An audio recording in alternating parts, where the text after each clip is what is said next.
All right मंडळी, so मी पाहिलाय अल्ल्याड पल्ल्याडचा trailer finally. I know की मी एक दिवस लेट आहे तब्बल, पण मला असं वाटतं की थोडंसं काही कामांमध्ये अडकल्यामुळे मला याचा रिव्ह्यू पटकन शूट नाही करता आला. पण येस, सगळ्यात आधी तर ट्रेलर बघून एक गोष्ट मला अगदी छाती ठोकून सांगायची आहे सगळ्यांनाच, की ज्या एडिटरने हा ट्रेलर कट केलाय त्याला 100 तोफांची सलामी. का माहितीये? कारण मराठी सिनेमांचे जेवढेही ट्रेलर्स इथून मागे आलेले आहेत, ऑलमोस्ट 90% ट्रेलर्सकडनं याच तक्रारी असतात, वैयक्तिक माझ्या आणि इतरही प्रेक्षकांच्या, की अख्खी सिनेमाची जी स्टोरी असते ना ती त्या ट्रेलरमधनं ते दाखवून टाकतात. जर का एखादा कॉमेडी सिनेमा असला सगळे पंचेस गोळा करून त्या एकाच ट्रेलरमध्ये टाकतात. म्हणजे ज्यावेळेला आपण ॲक्च्युली सिनेमा बघायला जातो थिएटर्समध्ये त्यावेळेला काहीच असं वेगळं राहत नाही एक्सप्लोर करण्याजोगं. But thanks to the editor, because मला याच गोष्टीची खूप जास्त भीती होती की यार प्लीज ही स्टोरी ना अशी रिव्हील नको व्हायला आणि खूप टिपिकल ट्रेलर नको यायला. सो ओव्हरऑल मला ट्रेलर जाम आवडलं. आता थोडंसं आपण टेक्निकल ॲस्पेक्ट्सबद्दल बोलूया. सगळ्यात आधी तर आता कास्टिंगमध्ये यापूर्वी आपल्याला 2-3च चेहरे दिसत होते डेट अनाउन्समेंट व्हिडिओ आणि टीजरमध्ये, पण आता फायनली आपल्याला बरीच लांब लचक अशी कास्टिंग आपल्याला पाहायला मिळते. ऑफकोर्स गौरव मोरे आहेच, भाग्यम जैन आहे, सक्षम कुलकर्णी आहे, संदीप पाठक आहे, मकरंद देशपांडे आहे, अनुष्का पिंपुटकर आहे. हे सगळे तर आपल्याला ऑलरेडी ठाऊक होते, पण चिन्मय उदगीरकर सुद्धा या सिनेमामध्ये असणार आहे आणि मला असं वाटतं तो थोडासा विलन कॅटेगरीतला मला दिसतोय. बट ओव्हरऑल येस, ट्रेलर बघून खूप आनंद झालाय. BGM बद्दल जर का बोलायचं झालं तर यार स्पेशल ह्या व्यक्तीचं नाव घ्यायलाच लागेल, अभिनय जगताप.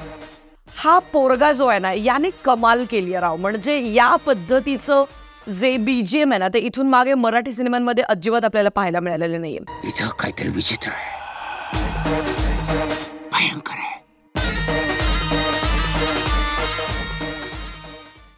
तुम्हाला आठवतंय शैतान मूवी, तुम्हाला आठवतोय कांतारा मूवी? येस, या दोन्ही सिनेमांचं BGM टॉप नॉच होतं, लय बाप होतं. आणि मलाच वाटतं की ज्या वेळेला तुम्ही हॉरर, थ्रिलर, सस्पेन्स, क्राईम या जॉनरातला कुठचा सिनेमा बनवता ना त्यावेळेला BGM हा खूप मोठा रोल प्ले करत असतो.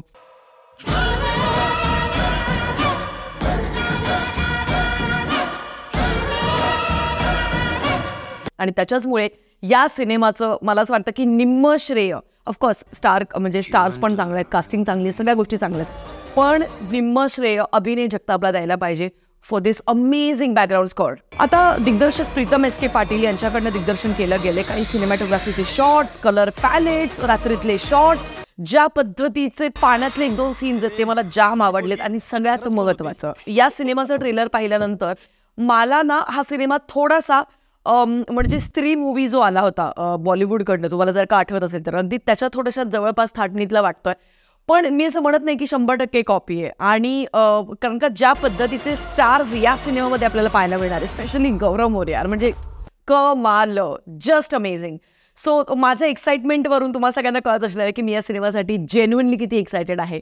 पण आता एक फक्त छोटीशी तक्रार आहे की ज्यावेळेला मी थोडंसं रिसर्च करत होते ना, विकिपीडियावरती हा ड्रामा जॉनरामध्ये लिहिलेला आहे. म्हणजे सिनेमा कुठच्या प्रकारचा आहे हे ज्या वेळेला लिहिलं जातं ना तिथे हॉरर असं लिहिलेलं नाही आहे. ओव्हरऑल आपल्याला सांगितलं जातं की हा हॉरर सिनेमा आहे, पण विकिपीडियावरती अजून ते अपडेट झालं नाही आहे. सो आय जस्ट विश की प्लीज हा सिनेमा फक्त ड्रामा कॅटेगरीतला नसू दे, कॉमेडी नसू देत, हा जेन्युइनली हॉरर सिनेमा असू दे. असा हॉरर सिनेमा ज्याला बघताना ना आपल्याला माहिती आहे की आपल्याला हा सिनेमा पाहिल्यानंतर आपली रात्री म्हणजे हातभर फाटणार आहे, किचनमध्ये जाऊन पाणी पिण्यासाठी किंवा एकटे आपण कुठे बाहेर वॉशरूमला पण जाणार नाही आहोत, पण तरीसुद्धा आपल्यातले जे किडे असतात ना ते आपल्याला भाग पाडतात ना हॉरर सिनेमे बघण्यासाठी. जी मंडळी माझ्यासारखी हॉरर सिनेमाची कट्टर फॅन आहे ना त्या सगळ्यांना माहिती असणार आहे की आपण सगळेजण किती घाबरलं तरी पण आपल्याला बघायचेच असतात हे सिनेमे. तर त्यावरनं मी सांगते. बट येस, जाता एकच गोष्ट सांगेन की यार लहानपणी ना गावी गेल्यानंतर ना आजीच्या गोष्टी आपण सगळेजण ऐकायचो. आणि जेन्युइनली माझ्या आजीची गोष्ट जर का सांगायचं झालं ना तर एक छोटंसं गाव, त्या गावामध्ये असणार एखादं मोठा असा महाकाय असा वृक्ष, वडाचा, पिंपळाचा, आणि त्याच्याशी रिलेटेड काही स्टोरीज, काही काल्पनिक जगातल्या सुद्धा, पण काही त्या गावातल्या घडलेल्या गोष्टी. मग आजी नेहमी सांगायची की कधी दिवसातनं ज्या वेळेला वेशीच्या तिथून जात असेल तर वेशीला हात लावायचा आणि दर्शन घ्यायचं. वेशीच्या बाहेर असणारी स्मशानभूमी, मग संध्याकाळी वेशीच्या बाहेर पाऊल नाही ठेवायचं. ह्या सगळ्या गोष्टींना गावाकडे मी ज्यावेळेला जायचे लहानपणी त्यावेळेला मला माझी आजी सांगायची. अजूनही माझी आजी मला या अशा काही गोष्टी सांगत असते बरं का. सो त्यामुळे मलाच वाटतं की हा सिनेमा पाहिल्यानंतर ना माझ्या लहानपणीच्या त्या गोष्टींच्या जगातला एक आठवणींना उजाळा मिळणार आहे. आणि मी प्रचंड एक्सायटेड आहे यार, कारण का यु नो वॉट, आपण नेहमी तक्रारी करत आलोय की मराठी सिनेमासृष्टीमध्ये चांगलं बीजीएम बनत नाही, चांगली कथा येत नाही, चांगले हॉरर सिनेमे बनत नाही, चांगले संवाद नसतात, चांगले ऍक्टर्स नसतात, चांगली सिनेमॅटोग्राफी नसते, चांगली VFX नसतात. पण आता हे सगळ्या गोष्टींना फाटा देत अल्ल्याड पल्ल्याड हा सिनेमा आलाय. जर का हा सिनेमा सुद्धा जर का बॉक्स ऑफिसवर नाही चांगली कमाई करू शकला तर मग आपलं काहीच नाही होऊ शकणार. आणि मग 100% चूक ही आपल्या प्रेक्षकांची आहे, हे मी जाहीरपणे सांगणार आहे व्हिडिओमध्येच. सो त्यामुळे माझी सगळ्यांना कळकळीची आणि दोन्ही हात तिसरं मस्तक जोडून विनंती आहे, प्लीज या सिनेमाला सपोर्ट करा. मला या सिनेमाचं प्रमोशन केल्यामुळे काही 1 रुपया मिळतोय का तर अजिबात नाही. फक्त समाधान मिळतंय, प्रेम माझं खूप आहे माझ्या मराठी भाषेवरती, माझ्या मराठी सिनेमासृष्टीवरती, आणि त्याच्याचमुळे आपण एवढे सगळे प्रयत्न करतोय.